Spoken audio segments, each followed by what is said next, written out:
Israel's occupation of the West Bank, the deadly airstrikes it rains on Gaza, and the expulsion of Palestinians from their homes are not just the wrongdoings of one side in an equal conflict. They are rather the ongoing practices of settler colonialism.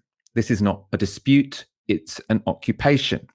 So why do Western media outlets report on the aggressions of the Israeli government as if they are responses to provocations on the part of the people they occupy?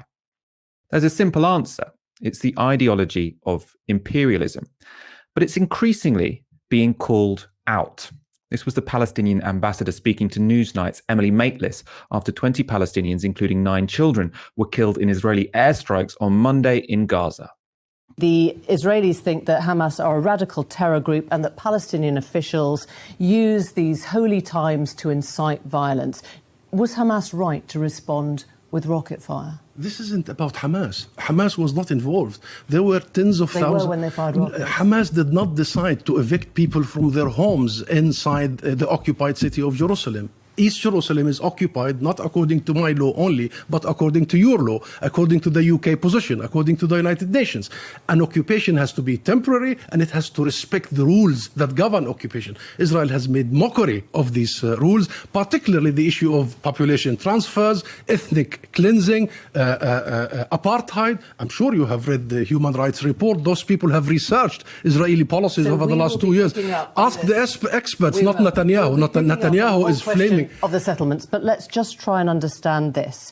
Because Dori Gold, the former Israeli ambassador to the UN, has told us it was pre-planned by Hamas. The march had nothing to do with it. You wanted to make Israel look bad. Do you condemn the rocket attacks by Hamas? I condemn I condemn Israeli aggression. I mourn for the 20 people who were murdered in Gaza only tonight. 9 of them are children. I am so sad to see the hundreds of my people I'm not asking about Israeli aggression. I will do that in a moment. I'm asking you about Hamas's aggression tonight. I am not aware of any Israeli who has been killed. And you ask me a question about violence and condemnation. Who should be condemned, Emily? Who should be condemned? Did you see the images of the 9 children being dissipated in Gaza tonight? Who should be condemned? And then the UK Foreign Secretary is quick to condemn Hamas and never to condemn the Israeli atrocities on a daily basis. We are sick and tired of the double standards, and we have to call it right this time. Call a spade a spade. Is it the Western governments? Is it? You heard the statement from Dominic Raab today. He condemned the firing of rockets. What is your response to the UK government?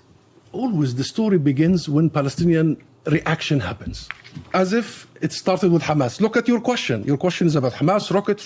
But that's because I'm talking to you. No, Emily. I have done many interviews. It starts with the Palestinian reaction, with the symptom of the illness. It never visits the illness. The illness is that this state, Israel, the occupying state, has been applying draconian measures against our people in every sense, depriving them the right to move, the right to own their property, the right to work, the right to vote in a free elections, including in East Jerusalem, every right you can imagine, and not only by the way inside the occupied territories, but even inside Israel itself. There is a Knesset law that has deprived our people inside Israel their basic rights of having self-determination. This whole system has been built. Endemic in it is the racism, endemic in it is the vulgar ultra-nationalism. That's why you get people trying to defend their dignity. What he said there that really struck with me is this idea. He said, it's always the story begins with the Palestinian reaction, the symptom of the illness. So we say, why are you beginning this conversation with rockets from Gaza when that completely just ignores the context that's happening here, which is this is a place which has been under siege. These are people defending themselves. I want to get up a tweet from Omar Badar, which I think, just really summarized this really, really well. It made a lot of sense to me, made a lot of sense of what we're witnessing right now to me. So he says, 1, status quo, occupation, apartheid is violence against Palestinians. 2, then Israel escalates through evictions, beatings, shootings. 3, then some Palestinians respond with violence. And then 4, then Israel responds with massacres. If you start reporting at number 3, you're misleading your audience. And clearly that's where that interview was starting with. That interview was starting with, were Hamas justified in sending rockets? It's ignored the status quo, which is occupation and apartheid, and it's ignored the Israeli escalations which preceded those rockets being fired. But still, Western media always starts with the rockets. So that makes it seem like, it's just these two sides. It's this cycle of violence. Ash, I want to get your thoughts on this because, I mean, as Emily Maitlis said there, she sort of suggested, look, I'm going to now give some tough questions to the Israeli ambassador. I actually watched the show. She ends up, she does ask some tough questions, but none of them go into the issue of apartheid or occupation. They're all about, oh, maybe you're not responsible enough with your power. Maybe you're too trigger happy. None of them were really looking at the disease, which is occupation and which is apartheid. How do you think the media get away with it? Why do they do it? Why do they frame this as an equal battle between two sides? In order to address this question, one of the things that you've got to do is look at the ideology which is underpinning this entire discussion. Now, you correctly called it imperialism, but another word that you could give it is essentially a liberal outlook on international relations. So you can acknowledge that something is a conflict. You can even sometimes acknowledge that something is an asymmetric conflict where one side has got access to greater weaponry and technology than the other side.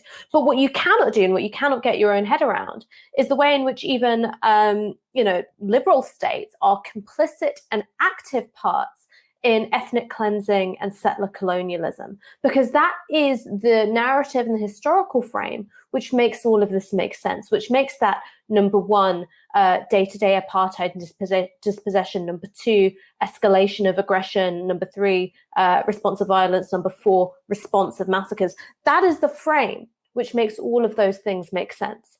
And liberal media, and when I'm saying liberal, I'm not talking here in terms of, social democratic or what do you think about wealth redistribution. I'm talking about, in some ways that much looser ideological universe. Liberal media cannot make sense of this. It will not make sense of this, because then you have to ask the question of why. What was Britain's involvement in this? What was America's involvement in this?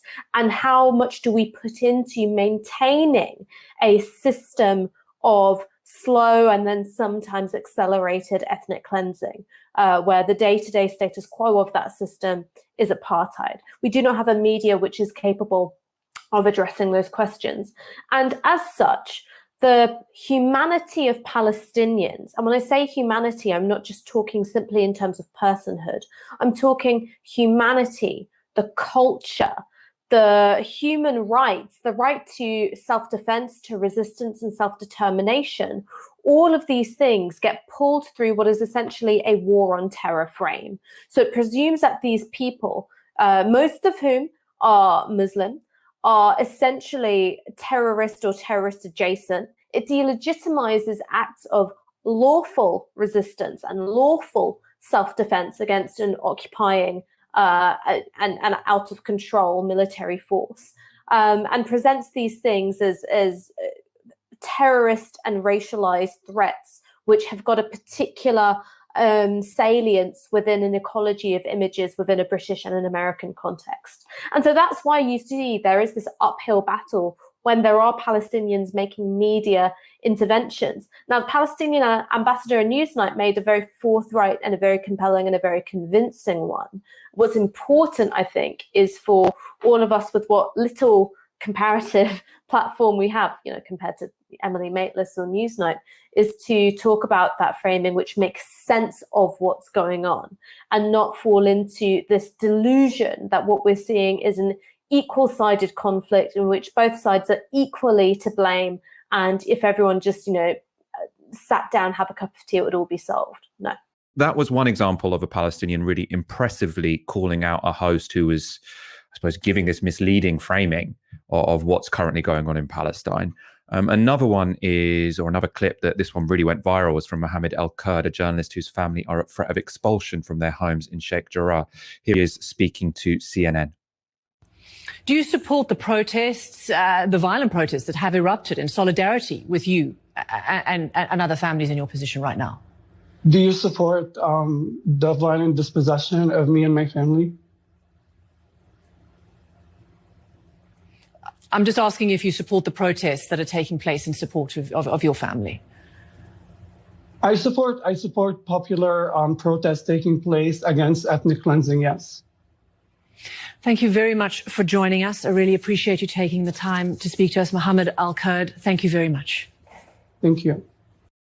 That was such a powerful answer. Do you condemn the odd act of violence, or I mean, systematic violence? Who knows? It's essentially saying, do you condemn resistance to apartheid? Is essentially what the question she's asking, and it is a ridiculous question, and it should be called out as a ridiculous question. If what's going on is settler colonialism and apartheid, then for us to just constantly moralize about the tactics used by the oppressed, it's a distraction, essentially. This bias that you've just seen from these hosts is also reflected in policy. I mean, absolutely reflected in policy, in fact. This was UK Foreign Secretary Dominic Raab's response on Monday night after 20 Palestinians, including 9 children, had been killed by airstrikes in Gaza. Raab tweeted, "The UK condemns the firing of rockets at Jerusalem and locations within Israel. The ongoing violence in Jerusalem and Gaza must stop. We need an immediate de-escalation on all sides and end to targeting of civilian populations." So that is just so duplicitous. The UK condemns the firing of rockets at Jerusalem and locations within Israel. That's the only thing he tweeted. You know, there'd been 20 Palestinians killed. At that point in time, there'd been no Israeli killed.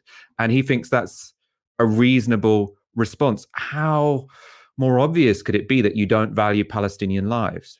Dealing with the Dominic Raab tweet first, there was a statement from an IDF spokesperson, which I think came out today. And what it said was there is one address in Gaza.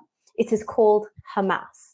So if you want to talk about targeting of civilian populations, the entire nature of what's going on in Gaza, the fact that it is essentially an open air prison where most of the water isn't even drinkable, where there's, incredible levels of deprivation and unemployment. And that is what it is like during peacetime. It is made that way. It is allowed to be that way because the West maintains and shares in this delusion that the entirety of Gaza must be considered a legitimate terrorist target. Now, that is not something which is legal under international law. There are rules in terms of armed conflict, in terms of distinction and proportionality, and even during so-called peacetime, even during times where there is not the active bombardment of residential buildings, these rules of disproportionality and distinction are not respected. That's why it exists as an open-air prison in the first place. So talking about the targeting of civilians, as if there is any equality between the firing of rockets, most of which are caught and destroyed by the Israeli Iron Dome system, and what goes on in Gaza on a day-to-day basis is at best delusional and at worst actively complicit in racism, imperialism, and ethnic cleansing. And as for the CNN clip, again, another wonderfully strong intervention, because it's a silly question. It's a fundamentally silly question, because what you never hear, and what you never hear put to spokespeople for the IDF or to the Israeli government is, well, what would you consider a proportionate response be to the ethnic cleansing of your people? Because then we can get away from this discourse, and it is a nonsense discourse which treats all acts of violence the same. Of course, in an ideal world, we think that all acts of violence should be considered with equal moral weight and equal political meaning. But we do not live in that world, and we do not live in that world because there is an uneven distribution of violence in the world.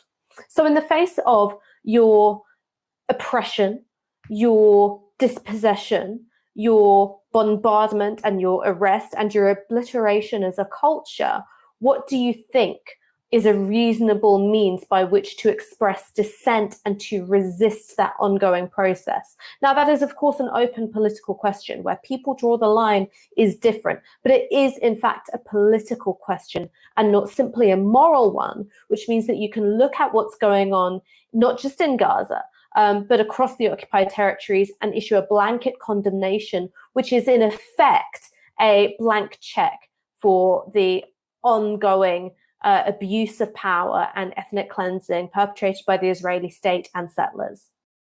I mean, we've just been talking about how it's ridiculous to see all violence as the same, because one side here is being occupied and one side is the occupier. In fact, though, most of the mainstream media and the big Western powers, they do the opposite. Basically, any violence by the occupier is legitimate, and any violence by the occupied isn't. So it's completely through the looking glass. And the best example of this was from this week. It was a response of Joe Biden's spokesperson on the Middle East to the airstrikes and the rockets we're currently seeing. We're speaking of the principle of self-defense. I'm asking if you think that the principle of self-defense applies to the retaliatory, the airstrikes that they're conducting in response. Matt, this is a very fluid situation. I would hesitate to comment on operations beyond, the rocket fire that is clearly targeting innocent civilians in Israel. So I would hesitate to speak to specific operations that have just occurred. But the broader principle of self-defense is something we stand by on behalf of Israel and every other country. Do you think that an Israeli military response to the rockets coming in, a military response to the rockets coming in is covered by this broader rubric of self-defense, right? Self-defense often does authorize the use of force. Thank you, Matt. I want to ask you about East Jerusalem, but let's talk about what you said about the principle of self-defense. Does that in any way apply to the Palestinians? Do they have a right to self-defense? Do Palestinians have a right to self-defense? In broadly speaking, Saeed, we believe in the concept of self-defense. We believe it applies to any state. I don't think that I certainly wouldn't want my words to be construed as. I understand. I want to ask you, I don't want to harp on this either, but the Israelis killed 13 people just now, including maybe 5 or 6 children. Do you condemn that? Do you condemn the killing of children? Saeed, I'm asking, do you condemn the killing of Palestinian children? Obviously, and these reports are just emerging, and I understand, I was just speaking to the team, I understand we don't have independent confirmation of facts on the ground yet, so I'm very hesitant to get into reports that are just emerging. Obviously, the deaths of civilians, be they Israeli or Palestinians, are something we would take very seriously. Okay. You're going to know as soon as I read what your answer was that there's a big problem with it. You said, well, not a problem, it just doesn't answer the question. We believe that it, meaning the right to self-defense, applies to any state. Well, you see the problem, right? Yes? Do you regard Palestine as a state? I wasn't referring. Do you think that you don't in the context of the ICC and the UN? So are you saying that you do not, if it applies to any state, are you saying that Palestinians don't have a right to self-defense? I was making a broader point, not attached to Israel or the Palestinians in that case. So they do have a right to self-defense. Matt, I'm not in a position to debate the legalities from up here. What our message is one of de-escalation. That was just disgusting to watch, actually, essentially. He's saying when Israel bombs Gaza, when Israel bombs Palestinians, that's self-defense. States have a right to self-defense. If they feel like they're at risk from rockets which are being fired, then they have a right to respond, essentially however they want. If they bomb tower blocks, so be it. That's the right to self-defense. He's saying, but the Palestinians, you see, they don't have a state, so they don't have the right to self-defense. All they have is terrorism. And so you can see this way whereby he has basically automatically legitimized the violence of the oppressor and automatically delegitimized the violence of the oppressed. That's why I say it's through the looking glass. It is, the precise opposite of what any moral compass should tell you in this situation. As Ash says, you can have legitimate debates about how oppression should be resisted, right? So there will be people that say, even if a people are colonized and oppressed, I'm not comfortable with them using violence. It's a fine position. But to say the oppressor can use violence, the oppressed cannot, and to almost have these sort of rules, which means that's by definition the case, it's just phenomenally disgusting, really. Ash, I want to bring you in on this because this isn't the Trump administration. This is the Biden administration. And we know that, on certain issues, when it comes to, fiscal policy, for example, they have been fairly progressive. And Biden is seen to be a president who does, listen to the left. But when it comes to foreign policy and policy on things like Palestine, I mean, it's hard to imagine a response that's more reactionary than that, really, isn't it? I mean, look, when it comes to America thinking that the security interests of Israel are in line with American geopolitical interests, this is, of course, something which extends for a much longer durée than the appearance of Trump. And it is truly, I think, an issue of bipartisan agreement. This is sometimes quite crudely, I think, understood as the power of the Israel lobby, but it's actually something which I think you can understand through the power of America in the region of the Middle East, and seeing Israel as a vehicle for the advancement of American and more generally Western interests in the region. And so that's why I think you do not have a serious tilt leftwards from Joe Biden or his spokesperson, although you may see perhaps much less flagrant support for the expansion and the activities of Netanyahu, and you might have a bit more considered or muted condemnation than you certainly would have had under Trump. But when it comes to the fundamentals about the recognition of a Palestinian state, the recognition of a Palestinian state and people's right to self-determination, to resistance, to self-defense, you are not going to see something which is all that different from what a Republican president or indeed what President Trump would say.